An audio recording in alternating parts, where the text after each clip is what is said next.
Hello students, आज हम लोग चर्चा करेंगे पिछले क्लास से आगे के अगस्त कॉम्ट की जो law of the three stages का जो सिद्धांत था उसके बारे में आज हम चर्चा करेंगे।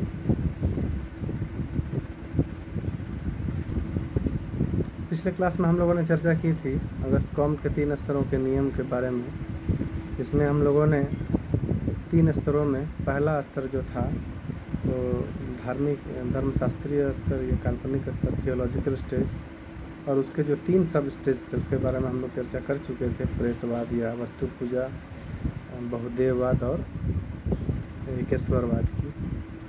आज हम लोग चर्चा करेंगे अगले 2 स्तरों की। दूसरा स्तर जो है वो तत्व दार्शनिक या अमूर्त अवस्था मेटाफिजिकल स्टेज जो है वो उसके बारे में। इस अवस्था में मनुष्य का मस्तिष्क जो है वो उसकी बुद्धि जो है उसका विवेक और थोड़ा सा विज्ञान की तरफ आगे बढ़ता है, और इसमें ईश्वर की जो व्यक्तिगत शक्ति है, व्यक्तिगत जो शक्ति है, उस प्रकार की जो धारणा रहती है मनुष्य में वह समाप्त हो जाती है, उसका लोप हो जाता है। ईश्वर का चिंतन अब इस अवस्था में व्यक्ति के रूप में नहीं होकर एक अमूर्त या अदृश्य शक्ति के रूप में होने लगता है। मनुष्य का मस्तिष्क कभी यह मानने लगता है कि संसार में जो भी घटनाएं हो रही हैं, जो कुछ भी हो रहा है, उसके पीछे एक व्यक्ति नहीं बल्कि कोई ना कोई अदृश्य अलौकिक शक्ति है जो सर्वशक्तिमान है, वही इस संपूर्ण संसार को, विश्व को संचालित कर रही है। इस अवस्था में व्यक्ति के चिंतन जो होता है, चिंतन में सैद्धांतिकता के साथ साथ अमूर्त शक्तियों में विश्वास बढ़ जाता है। अब कोई भी घटना जो होती है तो उसके पीछे मनुष्य धर्म को, ईश्वर को दोषी नहीं मानता है, कारण नहीं मानता है, बल्कि एक अलौकिक शक्ति को वह कारण मानने लगता है जो अमूर्त है, निराकार है, अदृश्य है, लेकिन सर्वशक्तिमान है। इस अवस्था में व्यक्ति भौतिक या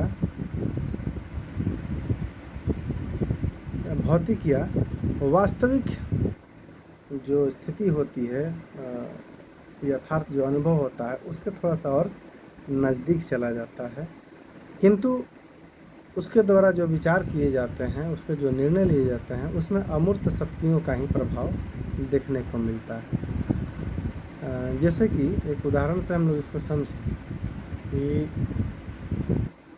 यदि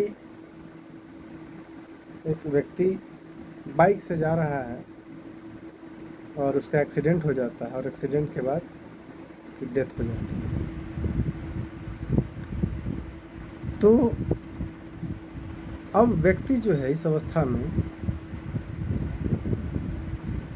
यह दुर्घटनाग्रस्त हो जाने पर, उस व्यक्ति की मृत्यु हो जाने पर यह विचार करे कि दुर्घटना का कारण स्कूटर को लेकर तेज चलाना, या फिर ब्रेक फेल हो जाना, या फिर अनियंत्रित हो जाना,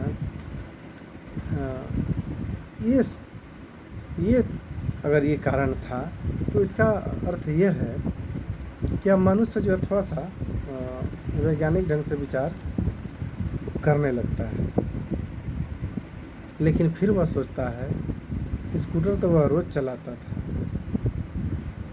लेकिन दुर्घटना नहीं होती थी। आज ही क्यों दुर्घटना हुई है, आज ही क्यों वह उस दुर्घटना से मर गया है। अर्थात ईश्वर की यही मर्जी थी, मौत पर किसी का बस नियंत्रण नहीं है। ईश्वर की यही मर्जी थी, उस अदृश्य निराकार शक्ति की यही मर्जी थी, उसी शक्ति के कारण उसकी मृत्यु हुई है। इस प्रकार से इस अवस्था में सोचने लगता है, अपनी तार्किक क्षमता से थोड़ा सा अलग हटकर।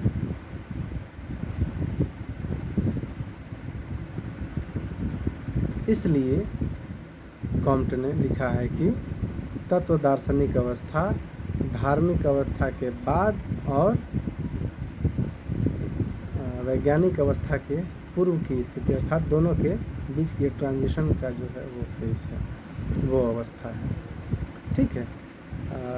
तीसरी अवस्था पर अब हम लोग आते हैं। तीसरी अवस्था जो है वो वैज्ञानिक अवस्था या प्रत्यक्षवादी अवस्था, साइंटिफिक स्टेज और पॉजिटिव स्टेज, इसका नाम उन्होंने दिया। इस अवस्था की चर्चा करते हुए फॉन्ट ने कहा कि मानव चिंतन की इस तीसरी अवस्था में और अंतिम अवस्था में मनुष्य का मस्तिष्क पूर्ण रूप से विकसित हो जाता है, पूर्ण रूप से सुसंगठित हो जाता है और पूरी तरह से इस अवस्था में मनुष्य का चिंतन वैज्ञानिक हो जाता है। इस अवस्था में मनुष्य ना तो किसी धर्म, किसी ईश्वर या फिर किसी अदृश्य निराकार अमूर्त शक्ति को कारण मानता है किसी घटना का, बल्कि इस अवस्था में जो भी घटनाएं होती हैं उन सब का कारण मनुष्य का मस्तिष्क जो है वह तर्कशील अधिक हो जाता है, जिसके कारण वह मानता है कि कुछ निश्चित नियम और कुछ निश्चित कारण इस घटना के घटित होने के हैं और इसी कारण से ये घटना हुई है और इस घटना का अध्ययन वैज्ञानिक रूप से हम कर सकते हैं। अर्थात इस अवस्था में मनुष्य का जो बुद्धि विवेक है, चिंतन जो है वह पूरी तरह से वैज्ञानिक हो जाता है। इसलिए अगस्त कॉम्ट ने इस अवस्था का नाम वैज्ञानिक अवस्था या पॉजिटिव प्रत्यक्षवादी अवस्था दिया। प्रत्यक्षवाद की चर्चा हम लोग पहले कर चुके हैं कि प्रत्यक्षवाद में क्या होता है, किस प्रकार से व्यक्ति चिंतन करता है। सेम वही चीज़ जो है वो इस अवस्था में पूरी तरह से व्यक्ति का मस्तिष्क विकसित हो जाता है और प्रत्येक घटना के पीछे छिपे हुए कोई न कोई तर्क के सहारे कारणों को जानने की कोशिश करता है और विज्ञान के धरातल पर उतारने की कोशिश करता है। और इस अवस्था में प्रत्यक्षवादी होकर सोचता है और कोई भी जो सामाजिक घटना हो या प्राकृतिक घटना हो उसको प्रत्यक्षवाद की विधि अर्थात वैज्ञानिक विधि से, अर्थात अवलोकन, प्रयोग, परीक्षण इत्यादि आदि के माध्यम से समझने की, जानने की, विश्लेषण करने की उसकी कोशिश करता है। इसलिए इस अवस्था को प्रत्यक्षवादी अवस्था कहा जाता है। Thank you.